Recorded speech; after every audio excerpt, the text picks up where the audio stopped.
In Italy, we have been locked down at home for 3 weeks. My city is one of the most affected by the coronavirus. There are over 50,000 positive cases. In the silence, you can hear only the ambulances and helicopters day and night.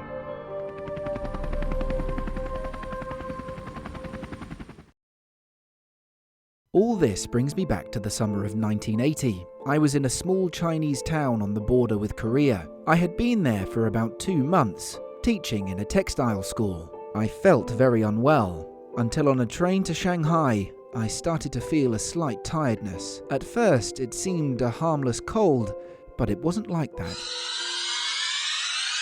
It was something scarier. I started to sweat cold. My heart was beating like never before. I began to sense that perhaps it was something more serious. I got off the train with difficulty. My legs were shaking and I was out of air, even though I was outdoors. I immediately started looking for the nearest hospital. I state that they were different times, and China was under dictatorship.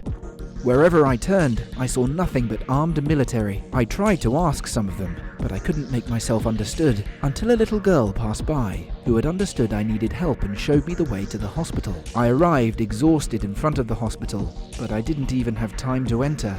I was immediately accompanied by some soldiers, who immediately understood the seriousness of my conditions. They put me on a bed and pushed me towards the X-ray room. There, without half measures, 2 nurses stripped me and made me an X-ray to ascertain my condition. After that, they started talking animatedly without me understanding anything. The situation was certainly not reassuring. After about an hour, they took me to a special department where there were other people in my same condition. The Chinese were not very used to seeing a foreign like me back then, so you can imagine how much they all stared at me. I lay down in my bed, not knowing what I had, but I was very sick.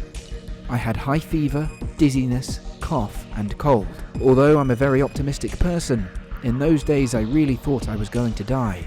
And the saddest thing was the fact that I couldn't even get in touch with my family, as there was still no cell phone or internet. 15 days later, once I left the hospital, I realized that I had contracted a powerful deadly virus, and that if they hadn't cured me in time, most likely I would not be here to tell you this story.